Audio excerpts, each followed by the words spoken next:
everyone. So I want to show you today how to create a picture on clothing that's needle felted. So I have my clothing picked out. I just have this sweater. You want to try and use wool, cashmere works, jean jackets, jeans. The only thing is like polyesters and that kind of thing, it does not work as well, but you can definitely test things out and just see what's going to work for you. So you want to pick out your shirt or anything else, whatever you want to needle felt on. Get an image. I printed mine out. And then I have taped to the top water-soluble paper. Comes like this. Now, the reason I use the water-soluble paper is because, for one thing, I can trace it. And it makes it a lot easier to get the image looking exactly like I want on what I'm putting it on. The other thing is once it's on your clothing, you can get it wet and then it's going to dry and it's pretty much going to make everything you felted even more felted. So it's it's so much more stiff. It's almost not, I mean, the shirt won't be stiff, but it's almost like you wet felted it without wet felting it. So you just want to trace your image for whatever you're doing. So give me a few minutes and I'm going to get this all traced.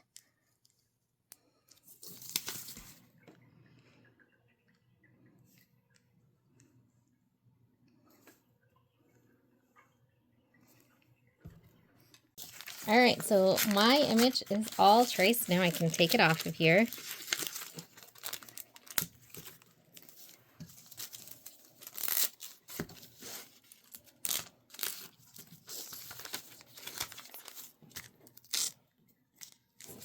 And then you can just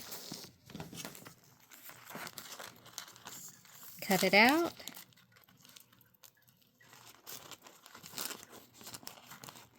And pretty much what you cut out, I like to go in just slightly more than I need to, because if you don't, you have to cover that with wool or you have to cut it off.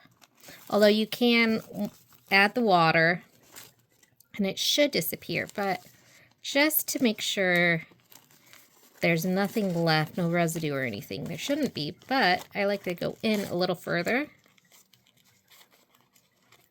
Just slightly, like barely at anything at all. And then go around. Yeah. So there's my giant mushroom. And yes, I have actually found some this size. We go every year. We live in a great place for hunting morels. Now this is not going to be as tasty as a smaller one, but it still works. So now I'm going to just lay out my sweater, kind of figure out positioning. This one's kind of nice in a way because it actually has this line down the middle so I can center it better, which maybe I don't want it completely on center. I don't know. I think I kind of want it like off to the side, cockeyed like that. Okay, so once I have it how I want, I'm going to take some sewing pins here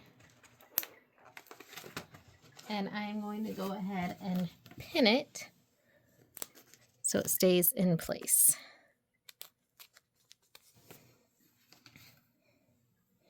And now I can start needle felting my image. And then once I do that, I'm going to get it wet and I'll show you the end result.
All right, here it is, all felted on, and now I'm just going to take it off the back.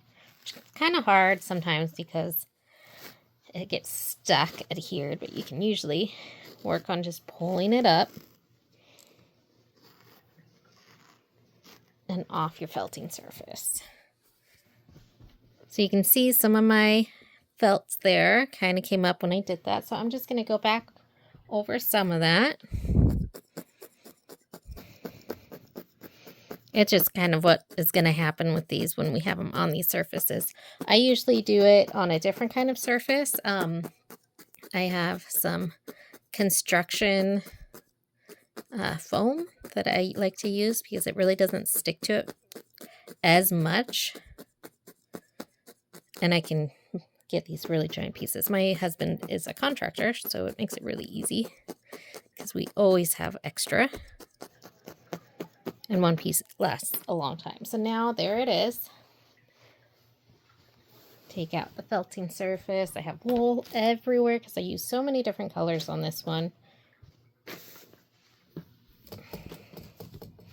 Okay, so what I'm going to do is I'm going to put a piece of probably wax paper in between here, I think is what I'll do. And then I'm going to wet all of this down. I'm going to coat it in water, and then I'm going to let it dry. And tomorrow, should be completely dry, and I'll show you what it will look like. This is it, all finished. It dried overnight, and you can tell, like, the texture on it, possibly you can tell, but it is much stiffer. It's not stiff. It's still very flexible, but it really, that water-soluble paper helps mat down everything, and it makes it so it's almost like it was wet felted. It's really that same kind of texture over it. So my sweater's all done. I do recommend when washing, you're gonna probably be best if you hand wash this. You can run it through a washing machine, but the more you do it, the more this is going to start getting peely. So if you can hand wash it, gentle soap over this, you're going to be in much better shape. It's going to last longer. So that's just my recommendation on that, but it's kind of up to you. But I hope you enjoyed and learned something from this, and good luck on your project. And if you end up making one, please let me know. I want to see pictures. You can post it on my Rustic Fiber Academy. Just tag me in anything, Rustic Fiber Academy or Rustic Fiber Art. Either one would work. So yes, just go have fun.